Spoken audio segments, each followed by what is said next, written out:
Les messages pastoraux des papes.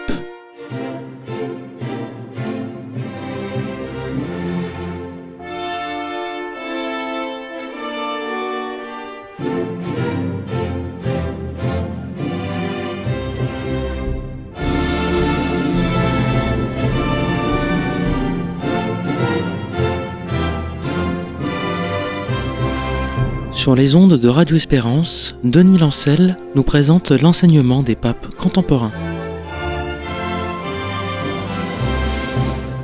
Aujourd'hui, nous allons étudier le discours du pape Paul VI pour la paix au siège de l'ONU, l'Organisation des Nations Unies, le 5 octobre 1965. C'était à l'occasion du 20e anniversaire de cette organisation. À New York, au siège de l'ONU, que Paul VI a déclaré s'exprimer devant un auditoire unique au monde, l'ONU, institution mondiale pour la paix et la collaboration entre les peuples de toute la Terre. À cette occasion, le pape Paul VI a porté l'hommage du Concile œcuménique Vatican II, alors réuni à Rome, aux Nations Unies. Et ce discours a été prononcé par Paul VI peu après l'engagement pastoral mondial de son prédécesseur Jean XXIII contre la guerre, avec sa célèbre encyclique Pacem in Terris et une action diplomatique salutaire de Jean XXIII en 1962 lors de la crise des fusées de Cuba entre l'URSS et les États-Unis. Et cependant, cette même année 1965, c'était le déclenchement de la guerre au Vietnam. Alors, ensuite, ce discours historique de Paul VI trouvera un écho avec la visite de Jean-Paul II, encore aux Nations Unies à New York en 1982, et puis, plus tard, avec le voyage du pape François au Japon, à Hiroshima et Nagasaki, en 2019, où François dénonçait le fléau de la guerre nucléaire. Sachant que Paul VI lui-même a été un grand inspirateur pour le pape François, qui, on le sait, vient à son tour de rendre son âme à Dieu.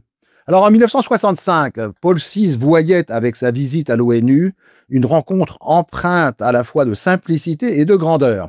Paul VI s'est alors exprimé en français, une langue qui, disait-il, a la magistrature de l'universel, la langue de Blaise Pascal notamment.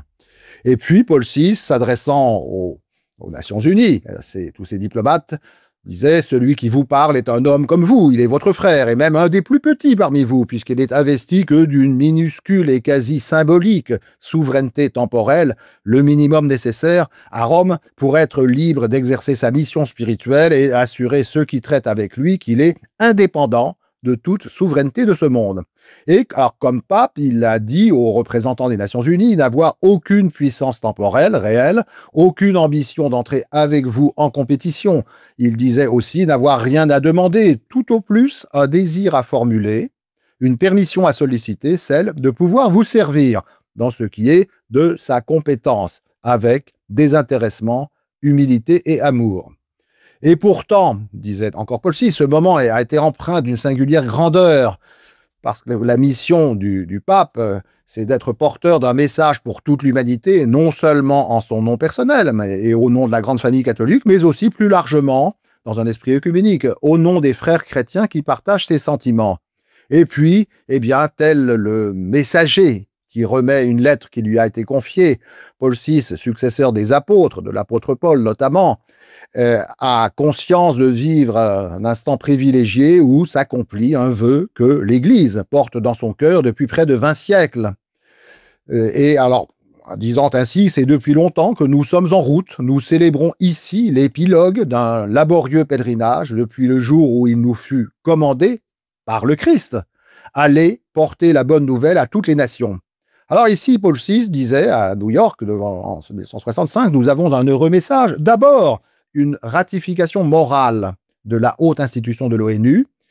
C'est comme expert en humanité que l'Église de Paul VI apportait à cette organisation l'appui de ses derniers prédécesseurs, d'ailleurs déjà les papes Pie XII et Jean XXIII, et puis celui de tout l'épiscopat catholique, avec la conviction que l'ONU, cette organisation, représente le chemin obligé de la paix mondiale et de la civilisation moderne. Et Paul VI relayait ici, disait-il, aussi bien la voix des morts que celle des vivants, des morts tombés dans les terribles guerres du passé, Première et Deuxième Guerre mondiale, en rêvant à la concorde et à la paix du monde. Aussi des vivants qui ont survécu et qui condamnent d'avance dans leur cœur ceux qui tenteraient de les renouveler, ces guerres. Et puis d'autres vivants encore, les jeunes générations de 1965, qui s'avançaient confiantes, attendant à bon droit une humanité meilleure. Et puis Paul VI évoquait la voix des pauvres, des déshérités, des malheureux, de ceux qui aspirent à la justice, à la dignité de vivre, à la liberté, au bien-être et au progrès. Et selon lui, les peuples se tournaient vers les Nations Unies de l'ONU comme vers l'ultime espoir de la concorde et de la paix. Et puis, Paul VI poursuit son message. Ce jour-là, tout entier tourné vers l'avenir, l'édifice de l'ONU ne doit plus jamais tomber en ruine. Il doit être adapté aux exigences de l'histoire du monde et, au fond, il marque une étape, espère-t-on, dans le développement de l'humanité. Et puis, à la pluralité des États qui ne peuvent plus s'ignorer les uns les autres, eh bien, les Nations Unies proposent une forme de coexistence simple et féconde. Et la voici, Paul VI la résume ainsi: vous reconnaissez, vous distinguez les uns et les autres. Vous qualifiez chaque nation comme digne de siéger dans l'assemblée ordonnée des peuples. Vous donnez une reconnaissance d'une haute valeur morale et juridique à chaque communauté nationale souveraine. Et vous lui garantissez une honorable citoyenneté internationale. Et c'est déjà un grand service rendu à l'humanité, bien définir et honorer les sujets nationaux de la communauté mondiale, les établir dans une condition juridique qui leur vaut la reconnaissance et le respect de tous, d'où peut dériver un système ordonné et stable de vie internationale pour la paix. Et puis, poursuivait Paul VI, vous montrez que les rapports entre les peuples doivent être réglés par la raison, par la justice, le droit et la négociation, et non pas par la force, ni par la violence, ni par la guerre, non plus que par la peur ou par la tromperie. Et Paul VI approuvait la sagesse d'ouvrir notamment l'accès de cette assemblée de l'ONU aux peuples jeunes, aux États parvenus depuis peu à l'indépendance, à la suite de la décolonisation des années 60 notamment. Alors, en plus, le statut de l'ONU va plus loin encore, explique Paul VI. Vous travaillez pour unir les nations, pour associer les États et pour mettre ensemble les uns avec les autres. Vous êtes une association. Vous êtes un pont entre les peuples, expression reprise ensuite par Jean-Paul II et François. Vous êtes un réseau de rapports entre les États, et cela reflète dans l'ordre temporel ce que l'Église veut être dans l'ordre spirituel, unique et universel. On ne peut rien concevoir de plus élevé sur le plan naturel dans la construction de l'humanité. Parce que votre vocation, eh bien, disait Paul VI, c'est de faire fraterniser non pas quelques-uns des peuples, mais tous les peuples. D'où la nécessité d'arriver progressivement à instaurer une autorité mondiale en mesure d'agir efficacement sur le plan juridique et politique. Donc, aller de l'avant, chercher à appeler à un pacte de fraternité dans l'honneur et avec loyauté ceux qui ne le partagent pas encore, faire en sorte que ceux qui sont encore au dehors, on pense notamment à la Chine, désirent et méritent la confiance commune et soyez alors généreux à l'accorder. Et vous, poursuivait-il, dans cette communauté pacifique, eh bien cette confiance mutuelle qui vous unit et vous permet d'opérer de grandes choses, faites en sorte qu'il n'y soit jamais porté atteinte, qu'elle ne soit, cette confiance, jamais trahie. Et puis Paul VI a énoncé, et ce jour-là, d'autres formules. Que personne ne soit supérieur aux autres en tant que membre de l'ONU, pas l'un au-dessus de l'autre. C'est la formule de l'égalité. Non pas que vous soyez égaux à l'origine, mais ici, faites-vous égaux. Et alors, en tant que représentant d'une religion, le christianisme, qui opère le salut par l'humilité de son divin fondateur, Jésus-Christ, Paul VI déclare ici « Impossible d'être frère si on n'est pas humble, parce que c'est l'orgueil qui provoque les tensions et les luttes du prestige, de la prédominance, du colonialisme, de l'égoïsme. C'est lui qui brise la fraternité. » Et ici, le pape Montini, Paul VI, exprime l'essentiel. Jamais plus les uns contre les autres. Jamais plus jamais. C'est le but principal de l'ONU, l'Organisation des Nations Unies, née contre la guerre et pour la paix. Et Paul VI ici cite, 2 ans après son assassinat, les paroles lucides d'un grand disparu, John Kennedy, qui proclamait L'humanité devra mettre fin à la guerre ou c'est la guerre qui mettra fin à l'humanité. Parole lucide, l'humanité devra mettre fin à la guerre ou bien c'est la guerre qui mettra fin à l'humanité à l'heure de la menace nucléaire. Alors pour proclamer la finalité suprême de l'institution de l'ONU, eh bien, il suffit, disait Paul VI, de rappeler que le sang de millions d'hommes, que des souffrances inouïes et innombrables, que d'inutiles massacres et d'épouvantables ruines sanctionnent le pacte qui vous unit en un serment de paix qui doit changer l'histoire future du monde. Jamais plus la guerre, a répété Paul VI, c'est la paix qui doit distinguer, qui doit guider le destin des peuples et de toute l'humanité.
En ce jour d'octobre 1965, Paul VI a tenu à exprimer sa gratitude à l'Assemblée de l'ONU. Merci à vous qui, depuis 20 ans, travaillez pour la paix et gloire à vous pour les conflits que vous avez empêchés et pour ceux que vous avez réglés. On pense notamment à la récente, à l'époque, affaire des fusées de Cuba. Les résultats de vos efforts, ajoutait Paul VI, en faveur de la paix jusqu'à ces tout derniers jours, méritent qu'en étant l'interprète du monde entier, nous vous exprimions félicitations et gratitude. En effet, alors Paul VI précisait qu'à ses yeux, eh bien, L'ONU était une grande école où on reçoit une éducation importante. Vous enseignez aux hommes la paix. Quiconque prend place ici devient élève et devient maître dans l'art de construire la paix. Le monde vous regarde comme les architectes, les constructeurs de la paix. Mais la paix ne se construit pas seulement au moyen de la politique ou de l'équilibre des forces et des intérêts. Non, elle se construit avec l'esprit, les idées, les œuvres de la paix. Toutefois, avec lucidité, Paul VI ajoutait qu'on n'était pas encore, on n'était encore qu'au début de nos peines. Et alors, avec cette question, le monde arrivera-t-il jamais à changer la mentalité particulariste et belliqueuse qui a tissé jusqu'ici une si grande partie de son histoire? Difficile de le prévoir, mais il faut se mettre résolument en route vers la nouvelle histoire, l'histoire pacifique qui sera vraiment et pleinement humaine, celle-là même que Dieu a promise aux hommes de bonne volonté. Alors la première voie, eh bien, c'est celle du désarmement, explique Paul VI. Si vous voulez être frères, laissez tomber les armes de vos mains. On ne peut pas aimer avec des armes offensives dans les mains. Les armes, surtout les terribles armes que la science moderne vous a données à l'heure nucléaire, avant même de causer des victimes et des ruines, alimentent de mauvais sentiments, créent de sombres résolutions, et elles exigent d'énormes dépenses. Elles arrêtent les projets de solidarité et elles peuvent fausser la psychologie des peuples. Alors tant que l'homme restera l'être faible, changeant et même parfois méchant qu'il se montre souvent, les armes défensives seront hélas nécessaires, reconnaît Paul VI. Mais vous, votre valeur, ajoute-t-il, vous pousse à étudier les moyens de garantir la sécurité de la vie internationale sans recourir aux armes. Voilà ce que les peuples attendent, voilà ce qu'il faut obtenir. Alors Paul VI, ici, rappelle l'invitation qu'il a lancée l'année précédente pour la cause de la paix, depuis Bombay en Inde, à tous les États, en décembre 1964, pour consacrer au bénéfice des pays en voie de développement une partie au moins des économies qui peuvent être ainsi réalisées grâce à la réduction des armements. Un appel très important que récemment le pape François a répété lors de son voyage au Japon en 2019. Alors, il s'agit aussi de faire écho à un autre principe constitutif des Nations Unies. Ce n'est pas seulement pour conjurer les conflits entre les États qu'on œuvre ici, c'est pour rendre les États capables de travailler les uns pour les autres. Et pas seulement faciliter la coexistence entre les nations, non, mais organiser une collaboration fraternelle des peuples. Ici s'instaure un système de solidarité avec l'appui unanime de toute la famille humaine pour le bien de tous et de chacun. Et c'est ce qu'il y a de plus beau dans l'Organisation des Nations Unies, estime Paul VI, c'est son visage humain le plus authentique, l'idéal dont rêve l'humanité dans son pèlerinage à travers le temps. C'est le plus grand espoir du monde. Nous oserons dire, ajoutait-il, c'est le reflet du dessein de Dieu, du but de Dieu, de dessein transcendant et plein d'amour pour le progrès de la société humaine sur la Terre.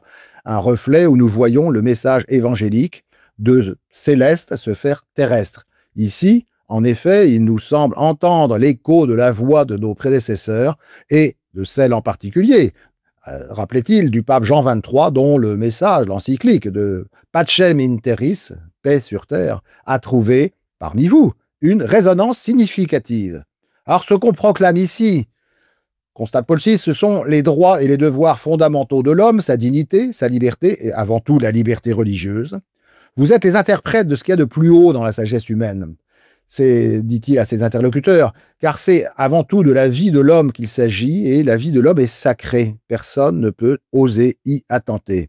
Et c'est dans cette assemblée de l'ONU que le respect de la vie, même en ce qui concerne le grand problème de la natalité, doit trouver sa plus haute profession et sa plus raisonnable défense.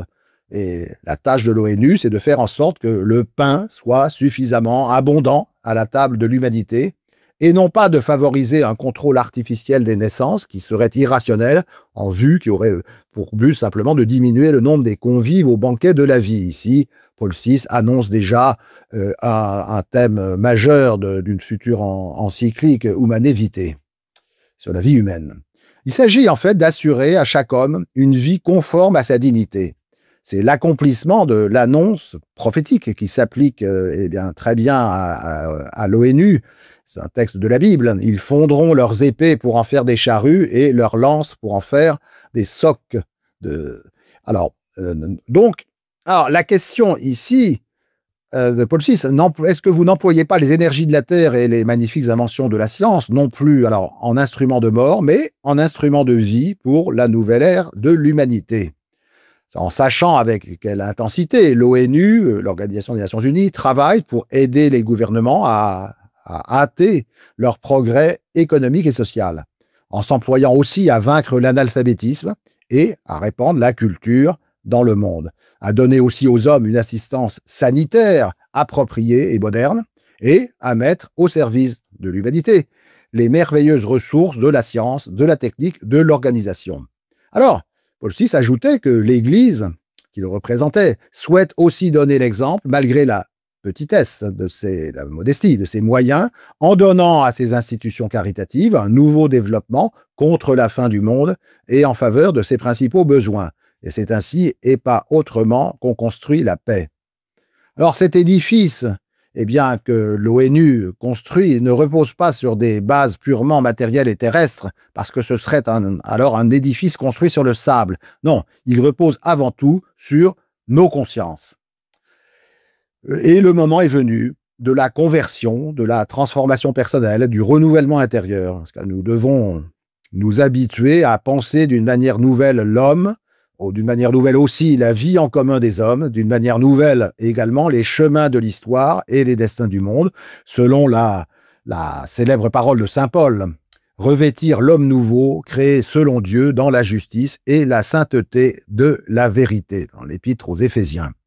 Alors, Paul VI proclame aussi que voici arrivé l'heure où s'impose une halte, un moment de réflexion, de recueillement, quasi de prière, pour repenser à notre destin commun, parce que jamais comme aujourd'hui, dans une époque marquée par un tel progrès humain, n'a été aussi nécessaire l'appel à la conscience morale de l'homme. Parce que le péril, le danger ne vient ni du progrès ni de la science en soi, progrès et science qui, bien utilisés, pourraient au contraire résoudre un grand nombre de problèmes. Non, le vrai péril se tient dans l'homme, qui dispose d'instruments toujours plus puissants, aptes aussi bien à la ruine qu'aux plus hautes conquêtes.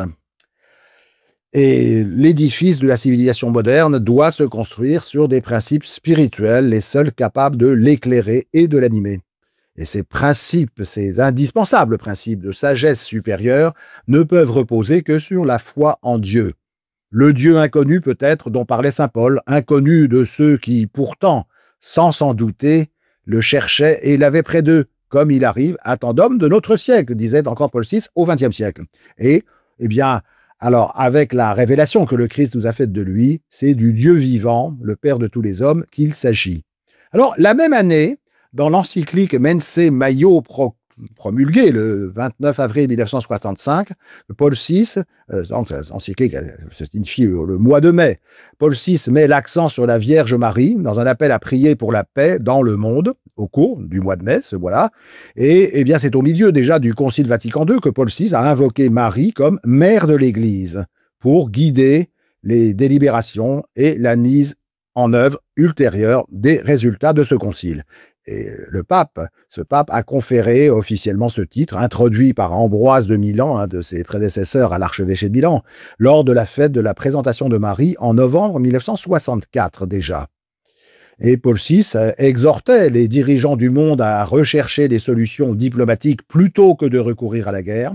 Il condamnait, je le cite, les guerres secrètes et perfides, les activités terroristes, les prises d'otages et les représailles sauvages contre des personnes désarmées. Car ce sont des crimes qui affaiblissent la conscience de l'homme de ce qui est juste et humain. Ici, Paul VI demandait des prières pour l'intercession et la protection de la Vierge Marie, reine de la paix, pendant ce mois de mai, afin qu'elle éclaire l'esprit de ceux qui gouvernent les nations et qu'elle obtienne de Dieu qu'il apaise les tempêtes dans les cœurs belliqueux des hommes et qu'il nous accorde la paix en notre temps. C'est un appel toujours actuel encore aujourd'hui, hélas, à l'heure d'une troisième guerre mondiale qui a commencé.